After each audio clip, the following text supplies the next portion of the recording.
गोपी और लता software company में काम करते थे। उस दिन लता गोपी से जल्दी घर आ गई। थोड़ी ही देर बाद गोपी कुछ कागज लेकर घर आया। क्या बात है, आज तुम जल्दी घर आ गई? हाँ, वो मीटिंग जल्दी खत्म हो गई थी ना, इसीलिए। तुम बताओ, यह कौन सी कागज लाए हो?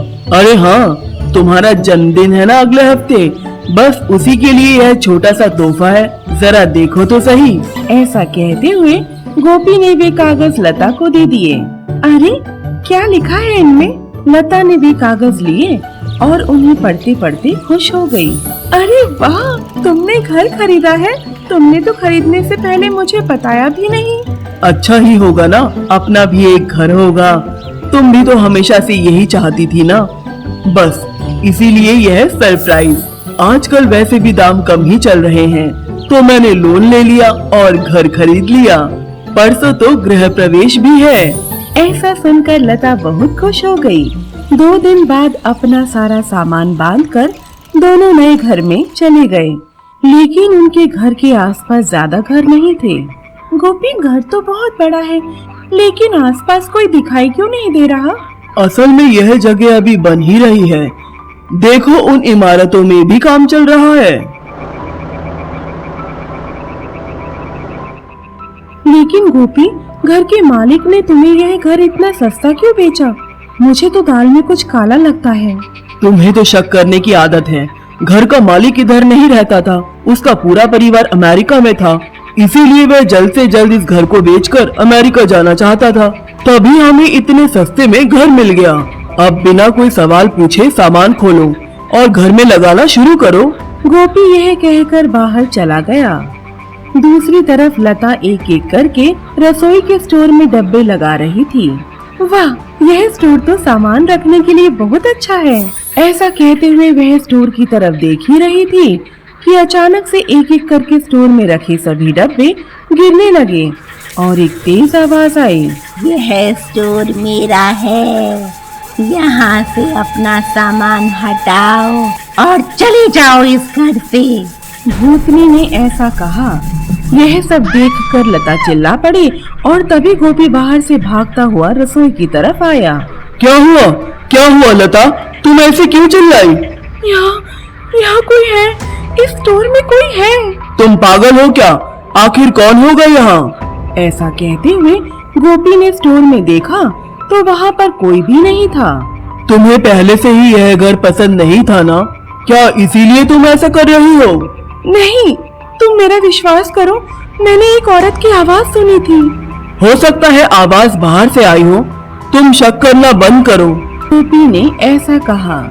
उस रात दोनों अपने नए घर में सो रहे थे। आधी रात को अचानक स्टोर में रखे डब्बे गिरने लगे। डब्बों की आवाज सुनकर गोपी और लता अचानक उठकर हड़बड़ा कर बैठ गए। लता, यह आवाज कैसी आई? लता को शक हुआ कि स्टोर का सामान ही गिरा होगा, लेकिन उसने कुछ भी नहीं कहा। तभी एक औरत की रोने की आवाज आने लगी और दोनों बहुत डर गए।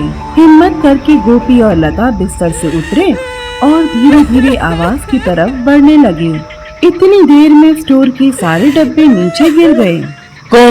कौन है वहाँ? बताओ मुझे। गोपी के पूछने पर अचानक से स्टोर की भूतनी उनके सामने आ गई और जोर जोर से हंसने लगी। गोपी और लता डर के मारे कांपने लगे। भूतनी, तुम मेरे घर क्या कर रही हो? हमें कुछ मत करना, यहाँ से चली जाओ, मैं तुम्हारे आगे हाथ जोड़ता हूँ। मैं नहीं, तुम आए हो मेरे अड्डे पर तो बाहर भी तुम ही जाओगे, वरना मरने के लिए तैयार हो जाओ। लेकिन मैंने पैसे देकर यह घर खरीदा है। अगर तुम अभी जाने को कहोगी तो हम इस वक्त कहाँ जाएंगे? मेरी आत्मा तब तक यहाँ से नहीं जाएगी जब तक मेरा काम पूरा नहीं हो जाता। लेकिन तुम चाहती क्या हो और तुम इस स्टोर में क्यों रहती हो? चलो, तुम्हें अपने अतीत के बारे में बता ही देती हूँ। मेरा नाम चांदनी है। जब मैं इस शहर में आई थी तो यह जगह नई नई बनी थी। रंगनायक जो इस घर का मालिक है उसने मुझे घर का काम करने के लिए रखा था। थोड़े दिन तो सब ठीक था, लेकिन एक दिन रंगनायक की पत्नी कुछ दिनों के लिए गांव गई और उस रंगनायक ने इस बात का फायदा उठाते हुए मुझे छेड़ने की कोशिश की। जब मैंने मना किया तो उसने गुस्से में मेरी जान ले ली। उसके बाद उसने मुझे एक मैट में बांधकर 2 दिन तक इसी स्टोर में छिपाया था। फिर उसने मेरी लाश को चुपके से एक जगह पर ले जाकर दफना दिया। उस दिन से मेरी आत्मा यहीं भटक रही है। एक दिन मैंने रंगनायक की जान लेने की भी कोशिश की, लेकिन वह दुष्ट भाग गया और उस दिन से लौटकर यहाँ नहीं आया। मेरी आत्मा को तब तक शांति नहीं मिलेगी जब तक मैं उसे मार ना दूं। इस प्रकार भूतनी ने अपनी आप बीती दोनों को बताई। इसका मतलब है उस रंगनायक ने झूठ बोलकर मुझे यह घर बेचा। जो तुम्हारे साथ हुआ वह गलत था। मैं उसे यहाँ वापस लेकर आऊंगा, फिर तुम अपना बदला पूरा करके यह घर छोड़ देना। ठीक है, अगर तुमने मेरा यह काम कर दिया तो मैं पक्का यहाँ से चली जाऊंगी। भूतनी यह वादा करके चली गई और अगली सुबह गोपी ने रंगनायक को फोन लगाया। हेलो सर, असल में मेरी बीवी को यह घर बहुत पसंद आया है और आज उसका जन्मदिन भी है, तो शाम को मैंने एक छोटी सी पार्टी रखी है और सभी आ रहे हैं, आपको भी आना है। यह सुनते ही रंगनायक को डर लगने लगा। घर? ओ, घर आना तो मुश्किल होगा। क्या हुआ सर, क्या घर में कोई भूत है? अरे नहीं, भूत तो होते ही नहीं, बस मेरी थोड़ी तबीयत ठीक नहीं है इसीलिए।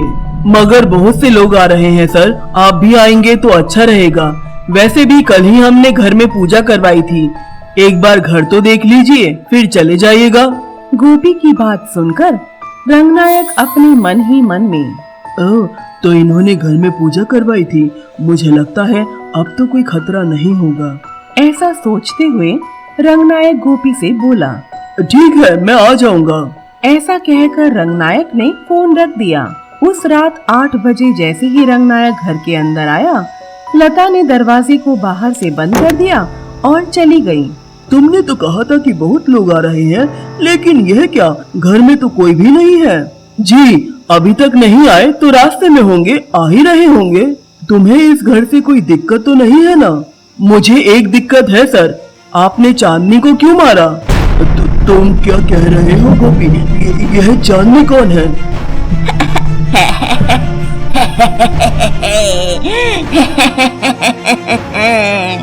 जोर से हंसते हुए गोपी भूतनी में बदल गया।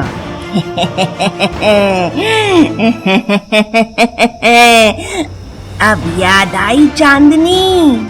उस भूतनी को देखते ही रंगनायक को सारा मांझरा समझ आ गया।